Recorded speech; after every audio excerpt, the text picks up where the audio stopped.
अनन्या एक गरीब लड़की थी।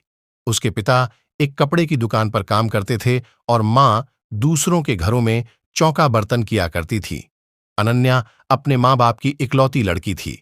उसके माँ बाप ने उसे बड़े लाड़ प्यार से पाला था। वे चाहते थे कि अनन्या पढ़ लिख कर बड़ी आदमी बने, जिससे उसके सिर से गरीबी का कलंक मिट जाए। अनन्या ने जब 10वीं का इम्तिहान पास किया तो उसके माँ बाप बहुत खुश हुए। उन्होंने कस्बे के एक इंटर कॉलेज में उसका नाम लिखवा दिया। इंटर कॉलेज उसके घर से थोड़ी दूरी पर था, इसलिए उसके माँ बाप ने किसी तरह पैसा का जुगाड़ करके उसे एक पुरानी साइकिल भी दिला दी, जिससे अनन्या को स्कूल जाने में परेशानी न हो। अनन्या जब साइकिल पर बैठकर स्कूल जाती तो उसे लगता जैसे वह आसमान में उड़ रही हो। यह उसका बहुत पुराना सपना था, जो उसके माँ बाप की वजह से पूरा हुआ था। इसलिए वह रोज समय से स्कूल पहुंच जाती और मन लगाकर पढ़ाई करती। लेकिन एक दिन अनन्या की जिंदगी में एक नया मोड़ आया। दोपहर का समय था। स्कूल से छुट्टी होने पर उसने अपनी साइकिल ली और घर की ओर चल पड़ी।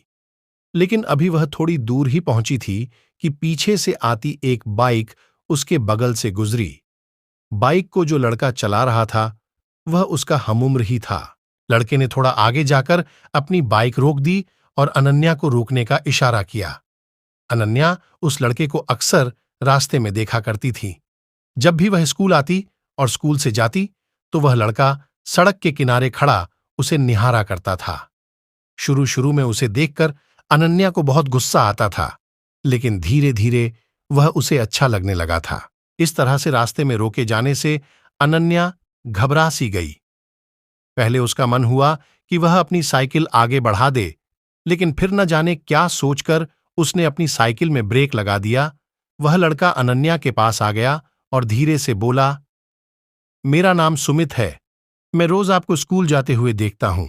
अगर आप बुरा न माने तो मैं आपसे कुछ कहना चाहता हूं। ओह, क्या? अनन्या के मुंह से सिर्फ इतना ही निकला।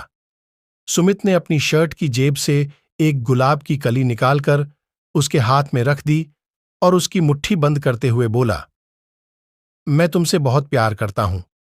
उठते बैठते, सोते जगते हर समय बस तुम्हारे बारे में सोचा करता हूं। मुझे कुछ भी अच्छा नहीं लगता है।